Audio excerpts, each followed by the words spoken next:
IS340. I'm Professor Fahmi Jalani. Today we'll be taking a look at IT infrastructure, which include hardware and software.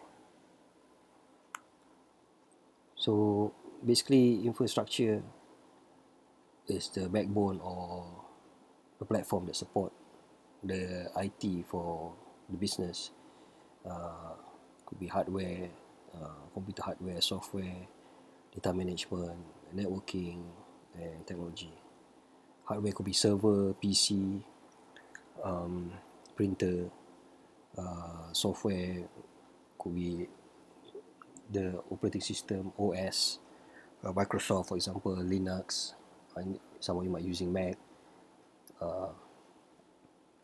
Data management is basically where they organize the data. For example, the server where they store all the software, like a server room, which is secure, and they do have backup generator or backup battery in terms of power surge or backup, networking technology, the modem, the router, okay, and be Wi-Fi, for example. Okay. The services are basically things that integrate from the legacy old system, for example. Okay.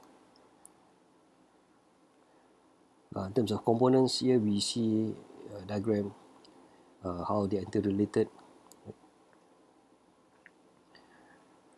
Types of computer, okay, different size, desktop, PC, smartphone, tablet, okay, workstation, okay,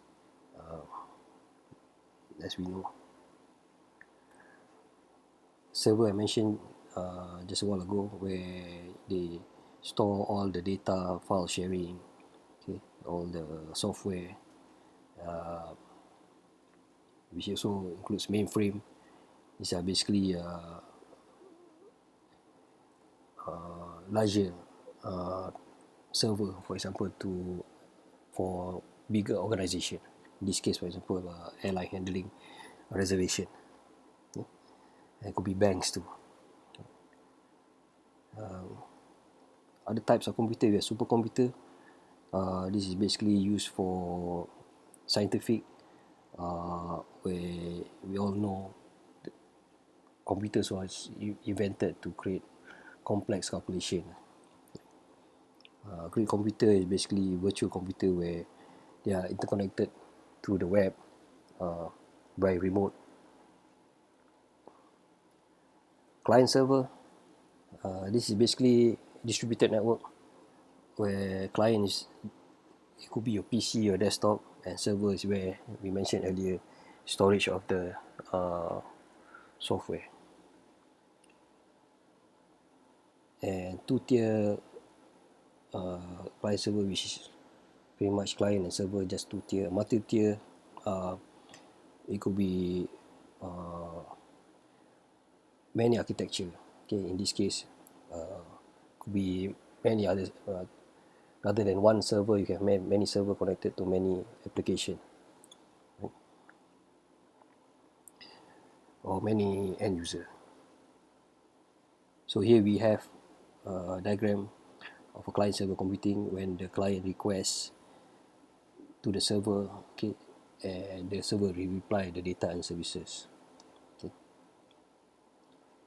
As compared to multi-tier, next, okay, we have the client, the internet, the web server, application server, sales and data. Okay, we have one client connected to many types of server. Let's take a look at the storage. Here we have magnetic storage. This is basically your hard drive, hard disk or USB flash drive, where most of us use. Previously we have optical disc, CD-ROM, where they burn the data on the CD or DVD. Magnetic tape is quite legacy, where they have tapes or rolls of tapes where they used to store data and also storage network. Okay, this is basically dedicated. area for storage. Okay?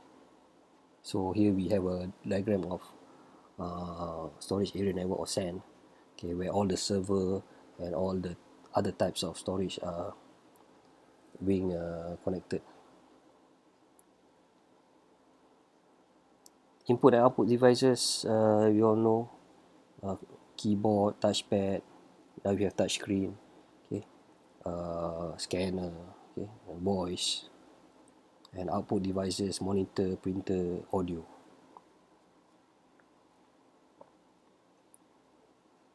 So trends, so now we are moving to the age of mobile, netbook, e-reader, Kindle, Amazon Reader, for example, and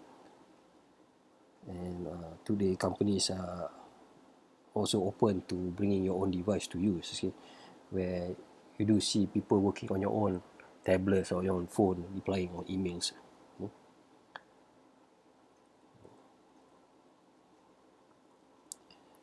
So, skip this. So on other trends, we do have nanotechnology, which is basically down to the level of atoms and molecules. This is for your FYI. Okay.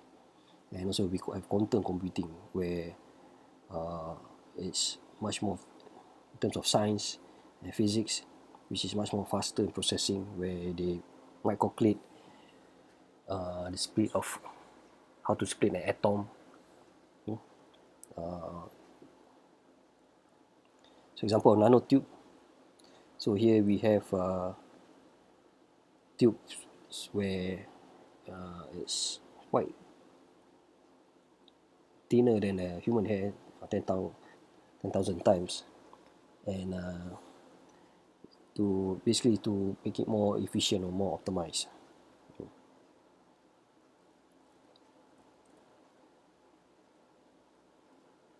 Also we have next virtualization. This is basically where you could access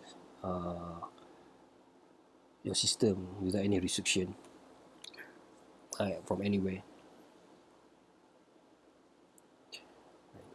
Technically working remote. Also we have cloud computing, where nowadays it's quite common. You have iCloud, for example, or Google Drive, where files are stored on over the cloud or the internet, and you can access it anywhere. Infrastructures like IAS or SAS, yeah, right. So it's on demand, so you pay as you use. The more storage, the more you pay. Here we have example of cloud computing. Yeah. So in the middle we have all the different type of services and connected by the end user. Right? And these are basically type of services that they have.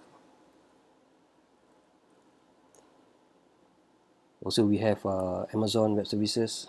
Okay, it's pretty much been there for quite a while, but not much publicity, where they provide, okay, things like computing, delivery, data storage, development, and things like analytical, right, over the cloud.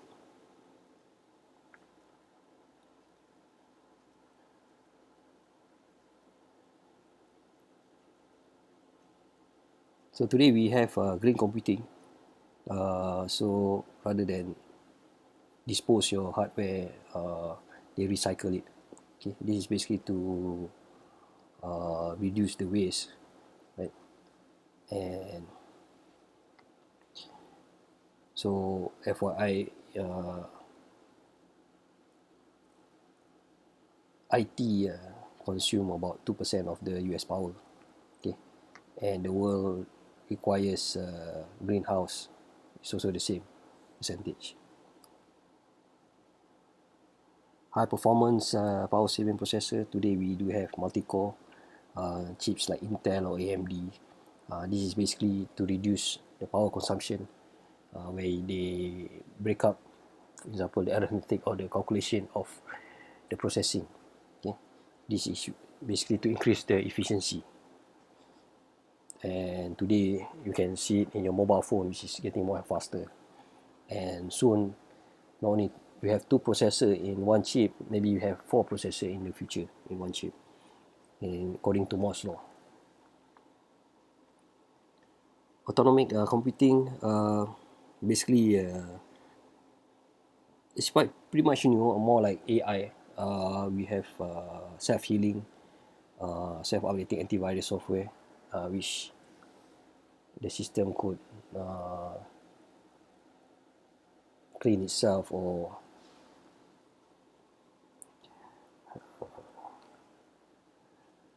update itself, for example. Some major type of software. Okay, so we have in the middle here diagram, the hardware, basically the server, PC, system software, language, OS, Microsoft, Mac, application, and could be Word, for example. You are using internet browser, Chrome, software, and this is basically user. We'll take a look at the OS, or operating system. Okay, I mentioned earlier, this is basically the heart of, or where the platform for the software or many other software to be installed. Windows, Mac, Unix, Linux.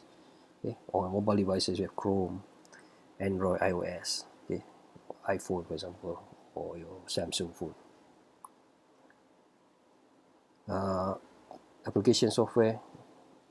Those of you in programming, you know the C, C++, or C Sharp, Visual Basic, Java programming. If you've taken my class, and these are basically system software or application software where you write codes to run a program. Okay, could be a game or something that you create. Okay.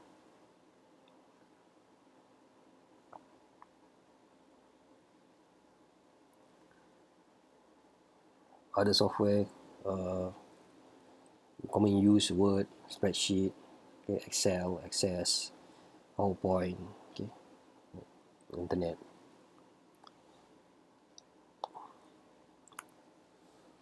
Talk about spreadsheet. Okay, used for reporting. Okay, graphic.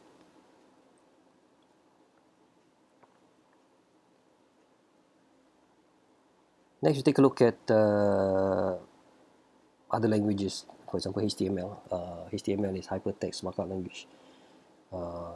This is basically the language that you create to use the software to create a website, for example. And this is basically the main language. And next we have also HTML5, evolution of HTML with enhanced. We have to put in video, for example, Flash. Okay.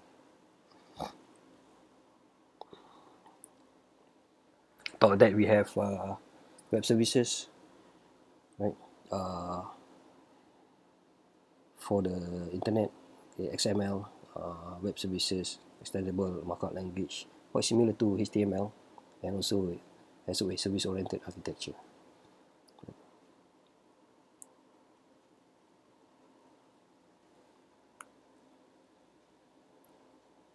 So here we have, for example, rent a car. So we have all the operators, Southwest, Tour, Travel, and they are connected to the web services. And from the web services, where the company or web server runs the program. Okay, and we have the legacy old system which is connected to the new system.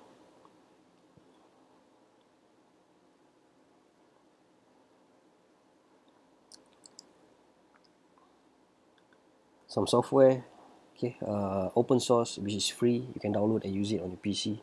Linux, Apache, okay, cloud-based, SAS, or for example Google Doc, Mashup. This is basically like Google Map or Zoom mobile apps. Let's talk about planning and scalability. So in many company, as you grow, you need to upgrade your software. So you need to plan whether how large or the storage could it have enough storage for the user. Okay, uh, and also future software, in the event you want to upgrade your software, is there space, and also performance, how fast could it run, and scalability, right? So as more people access the server at the same time, will it break down or shut down or slow down? Okay. And that's where we take a look at the TCO, total cost of ownership. This is basically direct cost, hardware, software, indirect cost. So this is ongoing cost, for example. Hidden costs are basically support, downtime. Okay, you need to think about that too. Also, we have outsourcing. Okay, here, for example, you can outsource your, for example, your website, or for example, a call center overseas in the Philippines, for example, or India. Okay, and also you can ask them to develop where labor is cheaper there. Okay, and also manage your IT infrastructure. And this basically requires SLA, service legal agreement.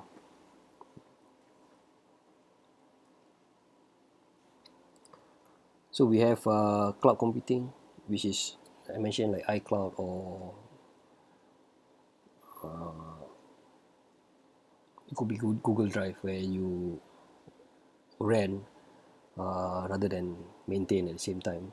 So you pay as you use. Managing mobile, okay, and basically working on the go. Okay. And lastly, we have, okay, software localization for global business. Uh, this is technically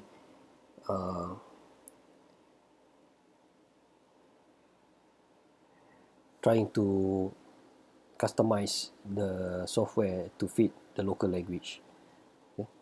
This is to increase more customer or user. So that pretty much it for the class today. If you have any question, please email me. Uh, Stay safe and wear a mask. I've received a few email. Currently, there's no assignment or assessment. Just midterms and final. Thanks. Bye bye.